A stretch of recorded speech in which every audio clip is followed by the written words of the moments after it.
Sir এখানে অনেক সহজ পদ্ধতি, স্যাররা অনেক ফ্রেন্ডলি, স্যার অনেক ভালো স্যার।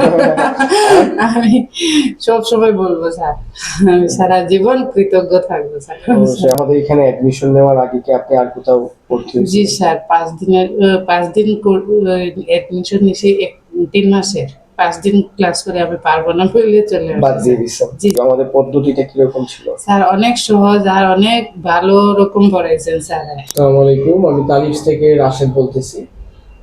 গত 12ই জুলাই লাইফ স্কিল 7 দিয়ে আমাদের আরেকজন স্টুডেন্ট পাস করছেন, তার নাম হচ্ছে এমএসটি লাভলি বেগম। উনি আমাদের 1 মাসের স্পেশাল বেচে ভর্তি হয়েছিলেন। মাত্র মেবি 19টা বা 22টার মতো ক্লাস করে লাইফ স্কিল 7 দিয়ে একজন পাস করছেন।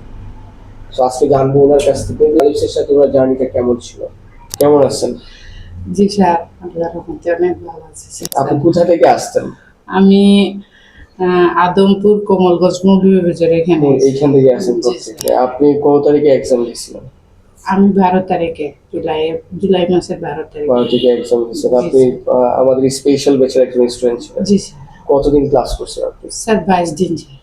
আচ্ছা, কয়টা মক টেস্ট আপনি দিয়েছেন আমাদের এখানে? 5টা।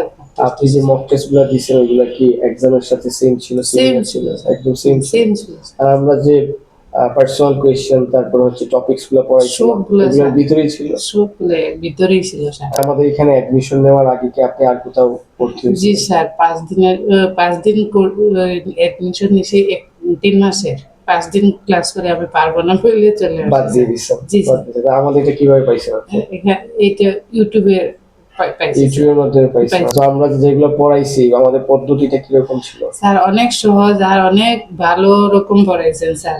এখন যদি কেউ লাইফ স্কিলস অ্যাওয়ার্ড করতে চায়, কেন করবে আমাদের এখানে? স্যার এখানে অনেক সহজ পদ্ধতি, স্যাররা অনেক ফ্রেন্ডলি, স্যার অনেক ভালো স্যার।